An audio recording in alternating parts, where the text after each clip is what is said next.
came to Bright Falls with my wife, Alice. Thank you for coming here with me. I thought maybe you could write here. I don't want to hear it! God damn it, Alice! Now, she's missing. Alice? Alice?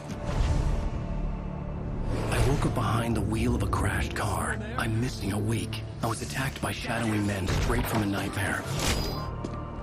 The sheriff took me to the lake Alice and I had stayed at, but the cabin had disappeared.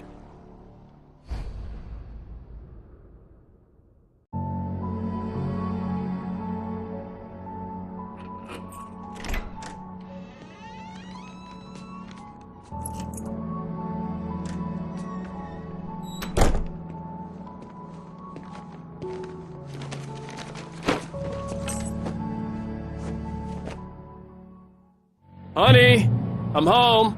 Back here, sweetie! How was it? Worst weather I've ever seen. You should put some coffee on. It'll warm you up. Hey, handsome. This is gonna be a long night, but these shots are turning out great. I guess you're gonna need that coffee then. I'll go put it on.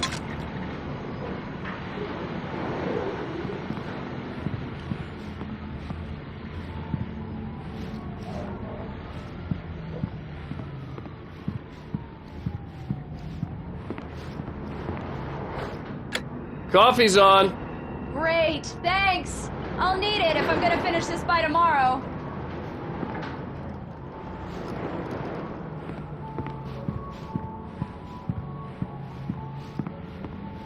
Oh, hey, I just finished those cover mock-ups. They're on your desk. Tell me what you think. No kidding. I didn't think you'd get them done this quickly. On occasion, I can perform all sorts of miracles, my dear.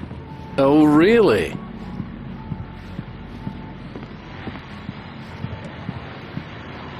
These look really good. Oh, sure, until Barry gets his hands on them. Which, by the way, will happen over my dead body. It's true what they say about the fall and the sudden stop at the end. I'd lain here in the snow while the lurid chain of scenes that had led me here kept playing in my head. A rerun of my own private snuff movie. A memory of my corpse. Alone at my own wake. Thinking in metaphors again. The femme fatale was gone. Only a sour taste remained of the kiss that killed me. The last time was the last time. This was a late goodbye. 13 years after I'd gotten my revenge. It had finally caught up with me. It had been a long time to bear the pain. My blood painted the snow red. A gruesome slushy dissolved all the scattered painkillers and leisurely dripped down to the sewer, mingling with the bile of the city, becoming one with it. I can see them now, my wife and my baby. Honey, I'm home. Oh, and speaking of Barry, he called. Alan! Alan, please check the fuse box. I'm right here. I'm on it, honey. Please hurry!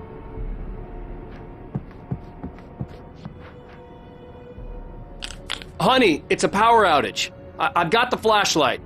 Okay. Hi. You okay? I'm sorry. It just really spooked me. Don't worry. We'll just break out the candles. I know it's stupid, but it's just... especially when I'm not prepared for it, you know? It gets to me. I love you. Tell me a story, writer. Okay. I used to have these nightmares when I was a kid. The dark really spooked me, too. When it got really bad, my mom gave me this old light switch. She called it the clicker. The clicker, huh? Yeah. If I ever got scared of the dark, I could just flip the switch and a magic light would scare the monsters away. Oh, sure. Here it is. Alan. Maybe it'll help you, too. Yeah, nice story, writer boy. You made that up right now, didn't you? No. Seriously. I love you, even if you are a liar. Thanks for this.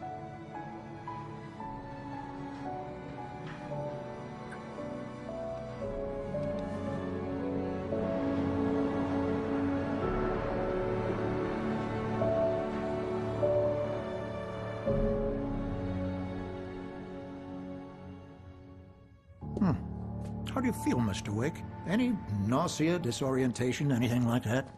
Mr. Wake, how are you feeling?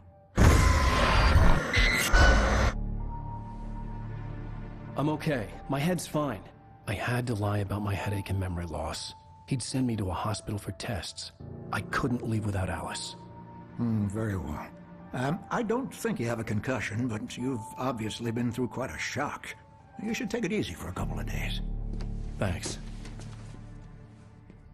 Well then, Mr. Wake, we're done here. If the pain gets any worse or you experience any other symptoms, you should come see me. I'll let you get on with it then. Sarah, Sheriff Breaker, is waiting for you. She's very good at her job. I'm sure she can locate your wife in no time.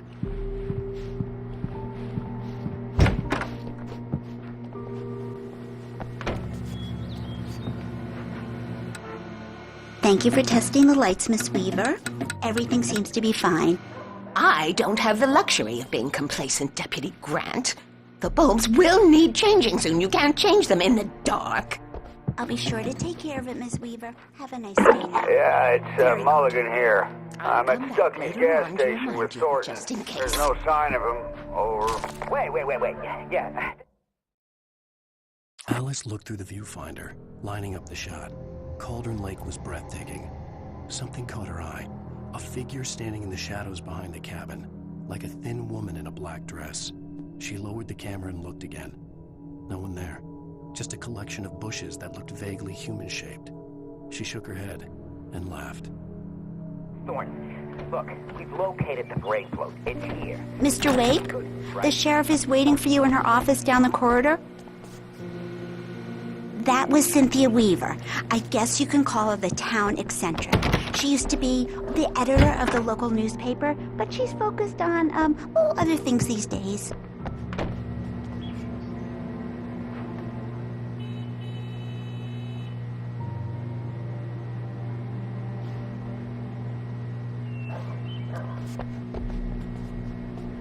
Come in, Mr. Wake. Your phone's on the desk. The battery was dead. It's charged now. Have you started looking for my wife yet? My men are already on it. Now, can you tell me what happened? I'm not sure. I can't remember. We were arguing. I walked out of the cabin. The cabin on Cauldron Lake? How did you end up at Stuckey's gas station? I wanted to tell her what had happened last night, but I couldn't. She'd lock me up. Excuse me. I need to take this. Hello? Alan, please help me. Alice? Stop talking to the law. You'll do exactly what I say if you ever want to see your wife again. Who is this? Go to the back lot. There's a hole in the fence on the left. Look inside the junker. I left a little something there to convince you we're all on the same page here. After you ditch the cops, you're gonna meet me in Elderwood National Park. There's a spot called Glover's Peak. Midnight. Mr. Wake, can I help you with anything? For watching you. I need to get some air. The sheriff said I could go out back. Of course, Mr. Wake. You can get there through the sub corridor. Turn the light? The light's on! The deputies, they don't understand. They won't listen to me. I need it to be bright in here! Hey, you! The early morning light hurt my eyes and made my head ache. The man on the phone had said, go through the fence on the left. Well, folks, it's been another long night, and it's about time for me to sign off for a while. Got no?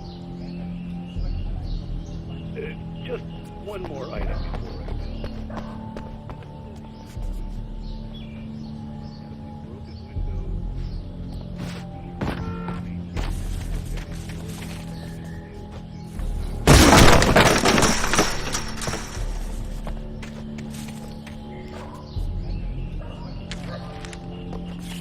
Alice's driver's license had been placed on the front seat. The caller meant business. Barry? Ow! Thank God! Where the hell have you been? I've been trying to reach you for a week, you and Alice. I've been worried sick. I flew out yesterday. I'm here in Bright Falls. Barry, listen to me. I'm at the sheriff's station. Come and get me. I can't talk now. Al, what the hell is going on? I had to get the sheriff to let me go. I needed to get to Elderwood National Park to meet Alice's kidnappers. In spite of its human mask, to describe the dark presence as intelligent would have implied human qualities on something decidedly inhuman. Nonetheless, it found the one spot in the diner that was dark enough. Some light spilled into the corridor, ravaging it. But it took the pain. Horrible as it was, the writer would soon fix that. He would be coming to the one place where it still had power. The kidnapper fired his gun one last time, and the shadow vanished into the darkness it had come from. See? Nothing to it, Wake. The thought of Alice in his hands was revolting. We stood on the wooden platform of Lover's Peak, the waterfall on the mountain behind us, the lights of the radio mast blinking red in the heights above. I fought with the urge to take a swing, force myself to speak. Let's cut the act now. Where's my wife?